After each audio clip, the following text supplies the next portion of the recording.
नमस्कार दोस्तों, the power of success YouTube channel पर आपका स्वागत है।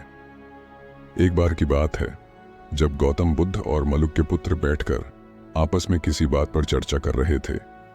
उनकी चर्चा बहुत सी बातों पर चल रही थी। अचानक मलुक के पुत्र को बैठे बैठे एक बात याद आ गई जो बहुत दिनों से उसके दिमाग में चल रही थी।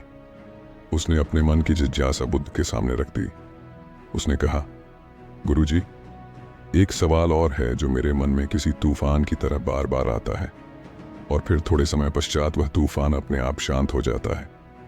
मेरी इस समस्या का निवारण कीजिए। बुद्ध ने कहा, हाँ कहो ना मलुक के पुत्र, पूछो, तुम क्या पूछना चाहते हो? मलुक के पुत्र ने कहा, मैं यह पूछना चाहता था कि मृत्यु के बाद क्या होता है, मतलब हम मृत्यु उपरांत कहाँ जाते हैं। यह बात बहुत दिनों से मेरे दिमाग को परेशान कर रही है। बुद्ध ने कहा, तुम चिंता मत करो मलुक के पुत्र, मैं तुम्हारी जिज्ञासा को शांत कर दूंगा। बस तुम्हें मेरे प्रश्नों का जवाब देना होगा। वह बोला, गुरुजी, मैं आपके प्रश्नों का जवाब अच्छे से दूंगा।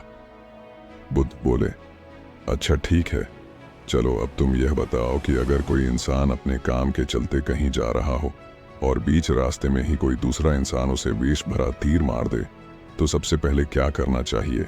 क्या उस मुश्किल घड़ी में उस इंसान को बचाने का प्रयास करना चाहिए या फिर यह पता लगाना चाहिए कि वह तीर दरअसल किसने और किस उद्देश्य से मारा था?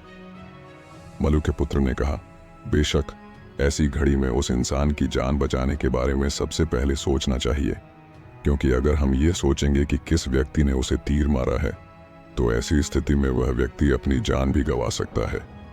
बुद्ध बोले, तुमने एकदम सही कहा कि अगर हम उस व्यक्ति की सही समय पर जान नहीं बचा सकते हैं तो फिर सब कुछ व्यर्थ है। ठीक उसी प्रकार अगर हम अपने जीवन में चल रहे दुखों का निवारण ना करके अगर ये सोचेंगे कि हमारी मृत्यु के उपरांत हमारा क्या होता है तो ये हमारी सबसे बड़ी गलती है।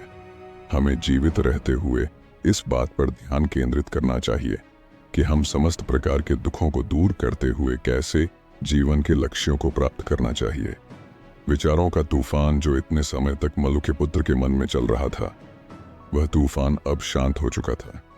दोस्तों, आपको ये कहानी कैसे लगा हमें कमेंट करके जरूर बताएं।